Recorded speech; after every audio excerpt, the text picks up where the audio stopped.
समझ में नहीं आया कुछ। यदि बाजी साहब भोजराज जी को मीरा माँ से इतना ही स्नेह था तो फिर उन्होंने मीरा माँ को जल समाधि लेने के लिए क्यों कहा? नहीं राजपुरोहित जी, नहीं, प्रेम इतना क्रूर भी हो सकता है, हमें तो विश्वास ही नहीं हो रहा। अभी आपको अपने जीवन के कई पृष्ठ पढ़ने शेष हैं बाबूजीरा। जब आपको किसी से प्रेम होगा तब पता चलेगा कि प्रेम अपने साथ कई कठिनाइयां और कई समस्याएं भी लेकर आता है।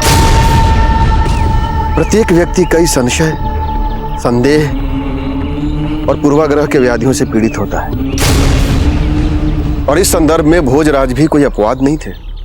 अपने कानों से सुना है हमने, खुली रासलीला चल रही थी मंदिर में बंद होकर। हमारे कान धोखा नहीं खा सकते। मीरा किसी से कह रही थी कि वो उसके बिना जी नहीं सकती, मर जाएगी अगर बिछड़ना पड़ा तो। और आप दादा भाई, आप तो इतने भोले हैं कि अपनों पर अंधविश्वास करते हैं। मगर हम कह देते कि अब पानी सर से ऊपर बहने लगा है। आपने मीरा के लिए क्या कुछ नहीं किया, यहां तक कि अपने पति होने के अधिकार तक को छिन जाने दिया। अनगिनत रातें शैया पर अकेले बिताई आपने, और उसके बदले में आपको क्या मिला? अपमान भरा एकाकी जीवन, और उसके उपरांत अब ये प्रेम प्रसंग। नहीं, ऐसा नहीं हो सकता। जानते बूझते एक दुष्चरित स्त्री को यूं बेलगाम छोड़ना हमारे परिवार और कुल के लिए अभिशाप बन सकता है दादा भाई। और आपकी पीठ पीछे रासलीला रचाकर मीरा ने यह सिद्ध भी कर दिया है। यह सच नहीं है। यही सच है दादा भाई। दादा भाई हैं आप हमारे। हम तो केवल इतना चाहते थे कि विवाह के उपरांत आपका जीवन आनंद से भरा, परंतु उस मीरा ने सब कुछ नष्ट कर दिया। हमारे सपने, आपके सपने, इस पूरे राज परिवार के सपने। और अगर आपने अभी मीरा को नहीं रोका तो मीरा हमारे कुल की मान मर्यादा पर ऐसा काला धब्बा लगाएगी कि हमारी आने वाली कई पीढ़ियां उसको नहीं धो पाएंगी। ये मेरे गिरधर गोपाल, इन्हें क्षमा कर दीजिए। ये नहीं जानते कि ये क्या कर रहे हैं, क्या सोच रहे हैं। इन्हें सद्बुद्धि का आशीर्वाद दीजिए। हम ऐसा नहीं होने देंगे। इस विश्वासघात के लिए हम मीरा को इसी समय उचित पाठ पढ़ाएंगे।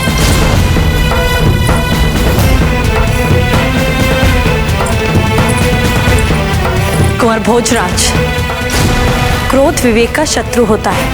कुछ भी निर्णायक रूप से करने से पहले इस आरोप का सत्यापन अवश्य कर लीजिएगा, क्योंकि हम ये बात मानने को तैयार नहीं है कुंवर जी कि मीराबाई जैसी धर्मपरायण बहू ऐसा कोई अवांछित कार्य कर सकती। हाँ हाँ, मत मानिए हमारी बात, कर लीजिए जाकर पहले सत्यापन। हमने कुछ भी अपने मन से नहीं कहा। हर रात होने वाली रासलीला के कुकर्म को अपने कानों से सुनकर आए हैं हम, तभी जाकर बोले हम दादा भाई। ठीक है, आज रात हम स्वयं पता लाएंगे।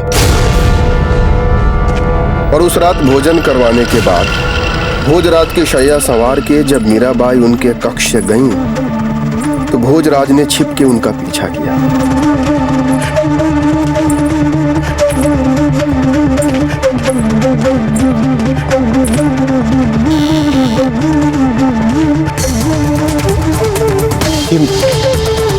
मैं क्या कर रहा हूं?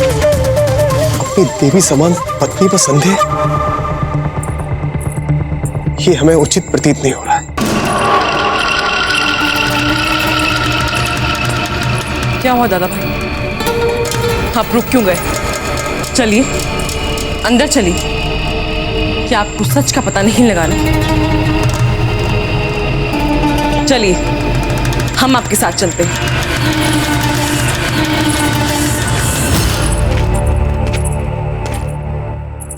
आप ही मेरा प्रेम हो, मेरा जीवन हो, मेरा सर्वस्व हो। आपको जानने के बाद, आपको चाहने के बाद मुझ में मेरा रहा ही कब। मैं तो आपकी हो चुकी हूं पूरी। कहा था ना हमने आपसे अब स्वयं अपने कानों से सुन। बस जो भी हो आपकी ही हूँ। खड़े क्या हैं दादा भाई? दरवाजा खोलिए और चलिए अंदर।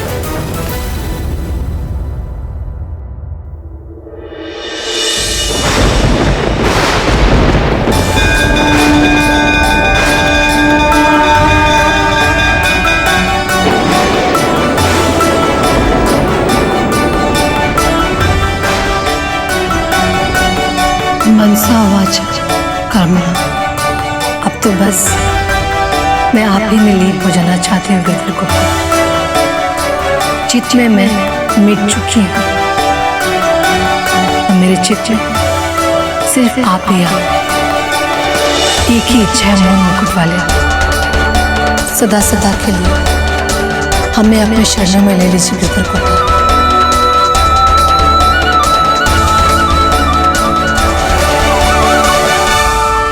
इस बहाने मीराबाई जी के कान्हा जी से साक्षात्कार के बाद उनके पवित्र आचरण को लेके भोजराज जी के मन में कोई संदेह नहीं बचा, है ना जीजा? नहीं, उस समय तो कोई संदेह नहीं बचा होगा। किंतु क्या जीजा? किंतु उदाबाई कहाँ चैन से बैठने वाली थी, जल भून गई थी, झूठी जो साबित हो चुकी थी। और यही बात सहन नहीं हो रही थी उन्हें।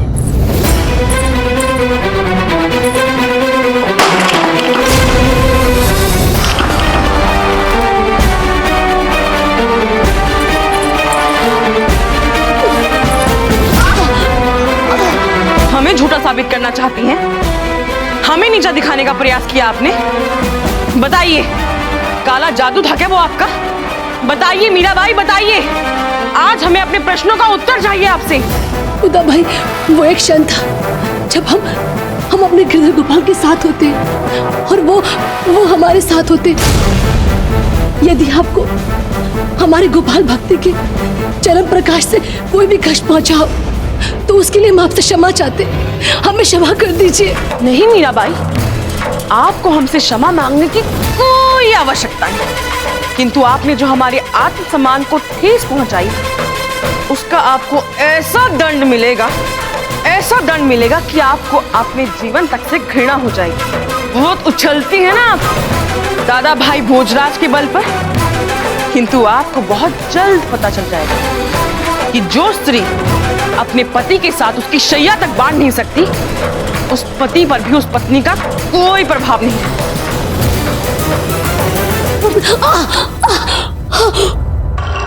उदाबाई ने जो कहा था मीराबाई को दिखा दिया पूरा करके उसे।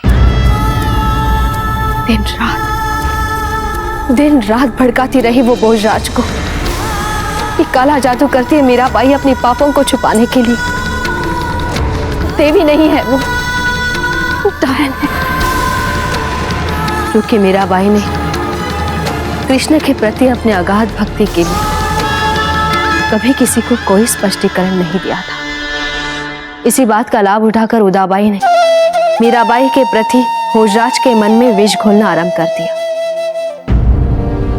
ऐसे में दरबार के कुछ ईर्ष्यालु सामंतों ने लोकलाज और राज परिवार के मर्यादाओं को आधार बनाकर भोजराज को मीराबाई के विरुद्ध बात बात पर भड़काकर उन पर दबाव लाना आरंभ कर दिया। और बात बढ़ते बढ़ते यहां तक बढ़ गई कि एक दिन उन्होंने मीराबाई से दो टूक बात करने का निर्णय ले लिया।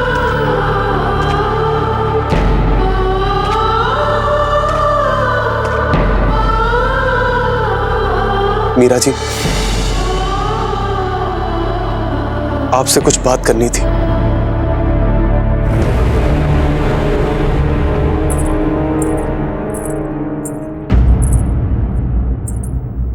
आपकी आंखें सदा आपके मन के भाव को बता देती है और आपके मन के भाव को पढ़ने में आज तक हमसे कोई चूक नहीं हुई।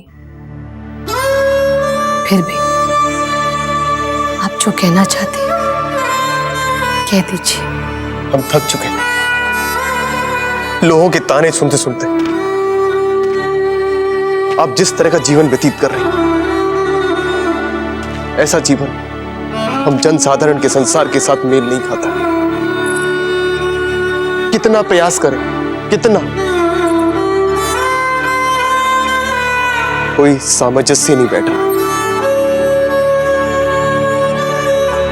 और दुख की बात तो यह है कि हम आपको जानते हैं, चाहे कुछ भी हो जाए, आप श्री कृष्ण के भक्ति के मार्ग को नहीं छोड़ेंगे। इसका अर्थ तो यह हुआ ना कि आपने हमारे लिए कोई विकल्प ही नहीं छोड़ा। हमारे लिए क्या आदेश है स्वामी?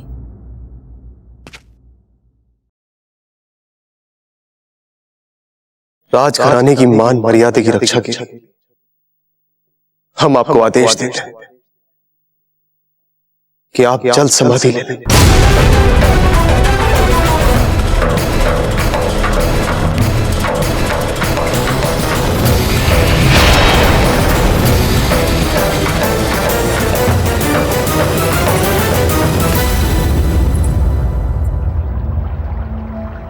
जैसी आपकी आज्ञा स्वामी।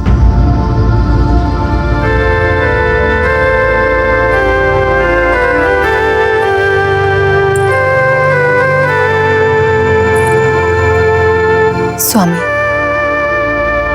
हमारे जाने के बाद अपना ध्यान रखिएगा। एक ऐसी स्त्री से विवाह कीजिएगा जो आपको सांसारिक सुख दे सके। हम आपके लिए एक आदर्श पत्नी नहीं साबित हो सके, इसके लिए हमें क्षमा कर दीजिए। मेरे गिरधर गोपाल हमेशा आपका ख्याल रखेंगे।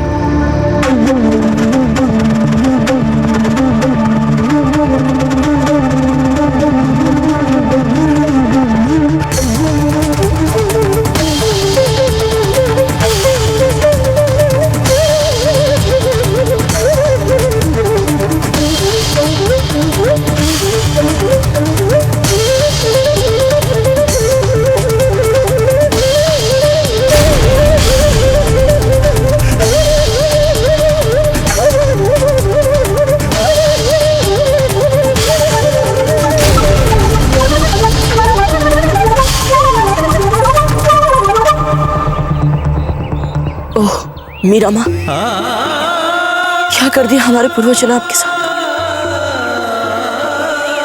कैसे क्षमा मांगेंगे हम आपसे? कैसे?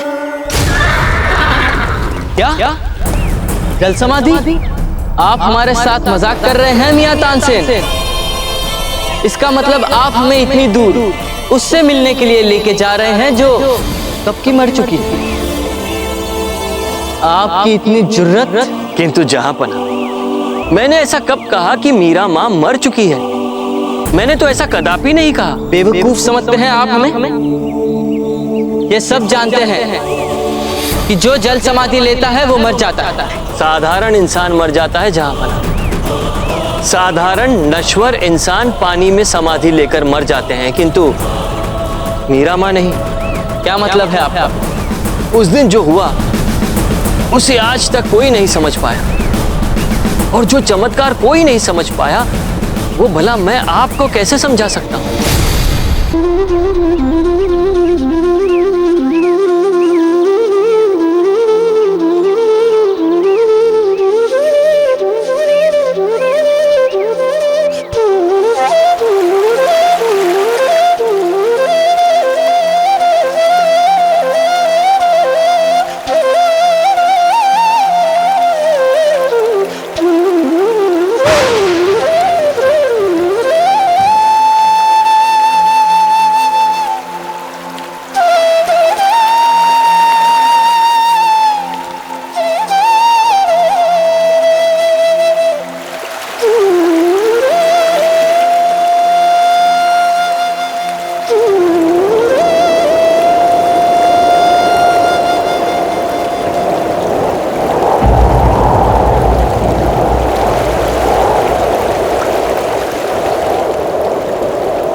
कहाँ जा रही हो मीरा?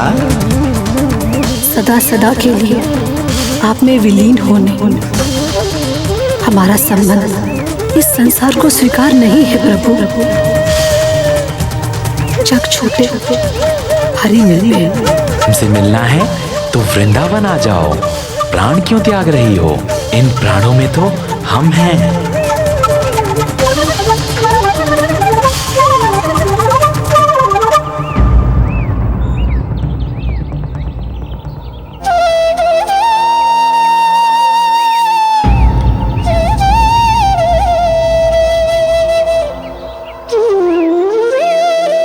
इसका मतलब भगवान श्री कृष्ण ने स्वयं दर्शन दिए थे मीरा माँ को अपने साक्षात स्वरूप में। हाँ बाबूजी रानी, दर्शन दिए थे भगवान ने, पर हर कोई कहाँ देख सका उस प्रभु को। परंतु मीराबाई हर कोई नहीं, दिव्य आत्मा है, इसलिए केवल मीराबाई ही दर्शन कर पाई अपने कान्हा का।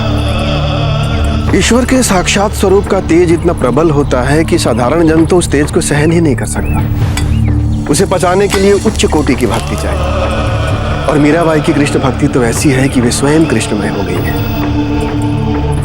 धन्य है मीराबाई। ये तो सुनकर इतना अच्छा लग रहा है राजपुरोहित जी। वाह। फिर क्या हुआ था पुरोहित जी? फिर क्या होना था?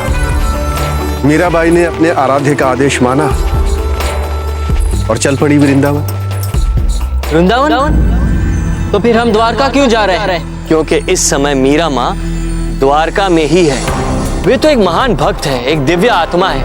वे तो अपने कान्हा की आज्ञा का पालन करते हुए वृंदावन चली गई और पुनः अपने कृष्ण की आज्ञा का पालन करते हुए ही द्वारका लौट चुकी हो, जिसके तार सीधे सीधे कृष्ण से बंधे हो। वो किसी एक विशेष स्थान पर बंधी नहीं रह सकती।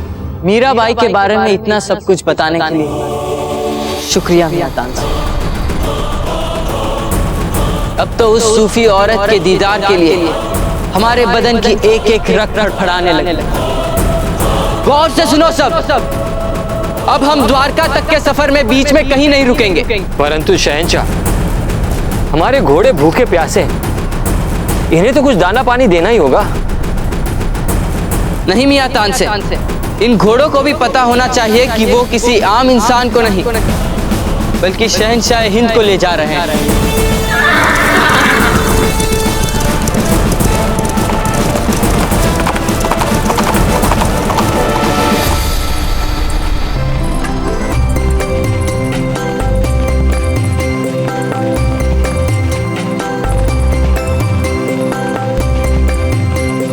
सुना है आपको अश्व? हाँ। आइए।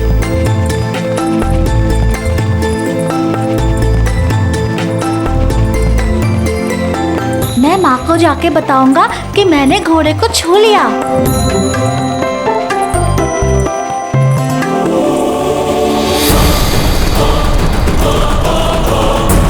हुजूर, हम एक बसे हुए गांव में प्रवेश कर रहे हैं। मनुष्यों की बस्ती है वहां। आप कृपया अपने घोड़े की गति धीमी कर लीजिए। कैसी कमाल की बात है मियां तानसेन। पहले हम इसकी रफ्तार कम नहीं कर रहे थे और अब कमबख्त ये अपनी रफ्तार कम ही नहीं कर रहा। बहरहाल हमें पसंद है ऐसे बेलगाम घोड़े। हमारी तबीयत और फितरत से जबरदस्त मेल खाते हैं ऐसे घोड़े। मजा आता है इन्हें दौड़ाने में।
तुम्हारी इतनी जुर्रत